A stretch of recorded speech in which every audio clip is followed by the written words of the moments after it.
Joining us now is Liberal Senator for South Australia, Alex Antic. Alex, great to see you. How are you? I was all right up until then. Thanks, Brian. Blame James. Alex... I've watched that on Twitter many times and I never want to see it again. Thank you.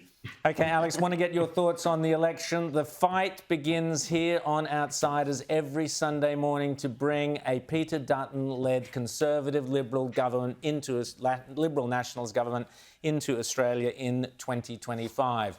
How can we do it, Alex? Well, by doing what you're doing, I think. We have to thank you for all the work you do speaking for us deplorables.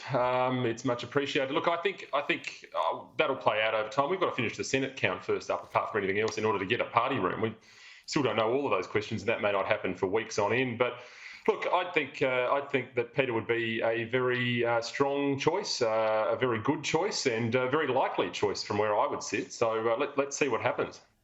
Rita? Well, what is your analysis of what's happened in this election? We've seen the affluent seats turn teal, the moderates have been decimated. Does the party go further left to try to win back those moderate seats? Look, well, I'm sure there'll be those inside the four walls that'll be trying to pitch that message. And I have to say, I heard the comments of Senator Simon Birmingham last night on ABC Radio suggesting somehow that the views of Catherine Deebs were a form of contagion that had spread throughout the electorate. And I have to say, I've never heard more nonsense in my life. That is just completely and utterly wrong. And the reality here is that this is a centre-right Conservative party. It was only 3 years ago that the Quiet Australians rubber stamped that for us and showed it. Since then, I'm sad to say it, I've been saying it probably to the irritation of many inside those very four walls, but we are not the party of capitulation to net zero. We should not be the party of vaccine mandates, although I accept they weren't a Commonwealth issue, but across the country, Liberal state governments like mine here effectively endorsed those. We are the party of individual choice, freedom of speech and so forth. We've all heard those hackneyed lines a million times before, but the time is now to understand that the Liberal Party's experiment with the poison of leftism and progressivism must be over. It's as simple as that. We've got to get on with the job. And look, I'd be very hopeful that that would be the case. I think we've seen the writing on the wall there. I mean, and it is sad, all of the people that have lost their seats were, in many cases, people that were trying to, appease the climate crowd. And look what happens. We've all talked about it before. You throw the left and the climate crowd a bone, and then they just use it to crack you on the head with later on. That's exactly what's happened. Exactly, James. But also, how much of what happened, certainly in places like New South Wales, had to do with the way the party was dealing with things like pre-selections? I mean, the Libs came in, especially in New South Wales, severely handicapped by the fact that it was fighting in court over who its nominees were going to be. Within days of Scott Morrison calling the election. What does the party have to do to get its act together in terms of party democracy? One thing we've seen here is that local always tends to have a big benefit. We see that with Dai Lee. What lessons can the Liberals learn from those things beyond the whole, moderate this or conservative that? Yeah, look, I think you've summed it up really well. This is a showpiece, I think, for what good local members and good local representation will do. I mean, if you look at my friend and colleague Tony Passon down in Barker, he has been a strong advocate for his community, but his values have remained sound. The combination of hard work and good values and local engagement delivered a great result. He might even have the safest seat in the country now as a result of that. I think he's only lost 1% or 2% or very little. And we see that rolling out time and time again. We even saw that in the state election here in South Australia. Those that were good local candidates that were listening to their constituents are getting elected.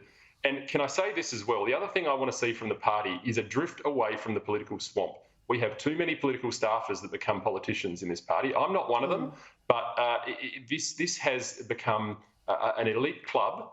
The membership have got to speak. We need Conservative members to come back to the Liberal Party, join us. They can get in touch with me, alex@believeinblue.com.au. If anyone out there wants to join the revolution, I never thought I'd be a revolutionary. And here I am, Che Guevara in my own kitchen.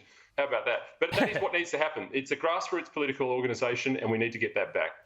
But isn't it mad, Alex, that you're revolutionary for wanting to bring a centre-right party back to the centre-right? But you know what the analysis from the media pundits is overwhelmingly going to be. They're going to say you need to go more small L Liberal, go further left. or the centre as they call it, to become electable? How's the party machinery going to stand up against that overwhelming narrative from the media and from some inside the party? Yeah, absolutely. And look, the first thing to do that is to switch the fake news antenna off. That's the first thing. Look, I think that the truth here is that we have to take, this has gone back generations. We've talked about this before on your show about the long march through the institutions. Much of the blame for the teal revolution in this country has to lay firmly in the lap of conservatives of the last 2 decades, not shooting down this nonsense about climate change, allowing school children to go to sleep upset because they think the world is coming to an end. Yep.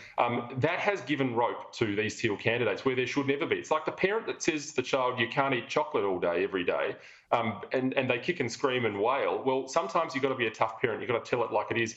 So we've got to get stronger on this nonsense. We've got to push back on these globalist forces that are coming through, and climate change is one of them.